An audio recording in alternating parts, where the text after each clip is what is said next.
Alongside Lawrencia Moten, former Division I basketball player who's been in the playoffs before. Win or go home, it's anybody's game. Whatever you did prior doesn't matter because this team can beat you and you're just sent home. Lynchburg is actually in a good spot. You know, W&L plays very similar, so that last game was a great tune-up for them. But last time these two teams matched up, Lynchburg gave up 40 rebounds and 19 of that 40 were offensive rebounds. And last game, they gave up 15 to W&L. So offensive rebounds, limiting the other team to one shot. 4 out of their 13 turnovers against Washington and Lee last game were travels. So that's unforced turnovers. So focusing on those turnovers and making sure that doesn't happen during this game is going to be super huge. Back and forth, and nobody's getting a true stop. You know, offensive rebounds are key. Hartford leads UMass Lowell by 5. Lawrencia Moten was just inside the Hartford huddle. Lawrencia? Thanks, Jeff. So Coach Gal was just really emphasizing the need to dictate the pace of this game. Basketball is a game of runs, so we need to make sure that UMass is not going to want to run of their own. Not fouling and just playing solid offense, running every play, and just staying headstrong. 6:56 to go. Maine leads Hartford 22-20. Lawrencia Moten was just in the Hartford huddle. Lawrencia? Thanks, Jeff.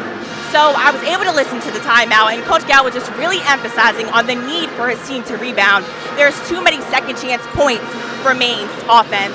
And he also said that the only time that they're scoring is in transition. They need to run a play in order to truly get the best out of their offense. Making sure that his Hartford team really rebounds. He felt like Maine was getting too many offensive rebounds, which was causing too many second chance shots. So they're just going to have to clean that up, and then he feels like they'll be fine. I think the biggest thing that Lynchburg has to do is really control the pace of the game, and that starts with limiting those turnovers. There was 27 turnovers in the last game, which is an extreme amount. If they limit those turnovers, they will have a successful outcome. One thing that I was able to do was listen to practice yesterday, and Coach Crump really emphasized that they're trying to keep Virginia Wesleyan under 50 points. Now, as most basketball players know, if you keep a team under 50 points, you are most likely going to win. One thing that Williams does an amazing job at is staying fundamental. She catches at the rim, she keeps the ball high. She loves the spin move, which they were talking about in film. So you've got to cut her off early, jump to the ball, keep your hand in front. Don't let them see her. As I mentioned before, Lynchburg has that height, and they're using it to their advantage. A lot of the points that we're seeing are really coming in the paint, which is great to see. So if I'm Lynchburg, I'm going to continue to do that. Now, if I'm Virginia Wesleyan, you want to drive the ball, but you have to be under control. We are seeing a few charges that are really crucial in this time, so I would try to limit those. All right, let's take a look at some of those numbers that we already saw a little bit of. And when you look at this set of numbers, which one stands out to you the most as to why we are where we are now? Just like as I mentioned, points in the paint. As you see, Lynchburg has 32, which is majority of our points. I love seeing the ball being worked around the floor. Virginia Wesleyan is doubling in the post, which means that somebody is going to be open. Definitely should be commended. You know, she's coming back actually in this season. She didn't play the whole season. But last game against Lynchburg, she had 12 points and 5 rebounds in only 18 minutes, so extremely efficient. They definitely have to look out for her for this game. Hey guys, it's Lawrencia Moten. I'm here with the Olin Simplis, WNBA and NBA Player Development Specialist, aka the Guard Whisperer. Guard Whisperer. Before we get any further, please tell us how you got that name.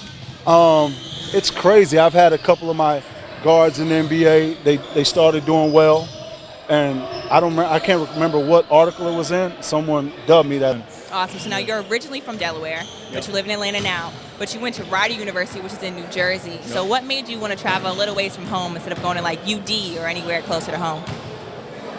It was just a matter of who was recruiting me at the time. Okay. What's up, Overseas Basketball Connection family? I'm Lawrencia Moten, and this interview is coming to you from Statline Recovery, where prehab prevents rehab. Now I'm here with Andre Kennedy. Now, how do you feel you did today? I think I played pretty well. You're used to being around amazing basketball because you're from Texas now. Right. So you're from a small town right outside of Houston. Right. How is it being in such an amazing sports environment in general?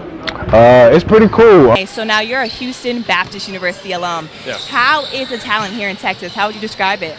It's high level. I love Houston, Texas. Some of my research, and you actually play for the Washington Generals. You're a member of that team. So how has playing on that team shaped you for playing overseas? It shaped me because we lost a lot of games because, you know, we playing against the Globetrotters, but it's just a lot of work, a lot of traveling, so you get used to being on the road. So what would you say about this West Coast competition when it comes to basketball specifically? I think West Coast is a hotbed of hoops right now. Berg is in search of their 7th consecutive winning season after just finishing 3-2 in the abbreviated 2020 campaign. The Hornets are chasing the program's first ODAC crown since 1989. We can take a look at the University of Lynchburg team that is just dominating this game with a score of 14-1. Almost every player that touched the field on the offensive end has made a goal, if not taken one. 3 seconds, getting within that 8-meter arc. And that's another goal for the University of Lynchburg, this time for Mason Whitton, the senior, who returned from injury in a big way, starting all 5 games and tallying 8 goals, 7 assists, and 9 draw controls in last year's campaign. Number 7, Leah Dummis drives in, pulls it back out, and just loses the ball. A foul's called, and the ball will stay with Averett University as they try to get a successful offensive possession. And that's a goal for Averett University. It bounced right in. For number 24, Elizabeth Pelsey, who's done a great job being on that draw control circle for her team and now putting herself on the scoreboard for her team. That will be the 2nd goal of this game for Averett University.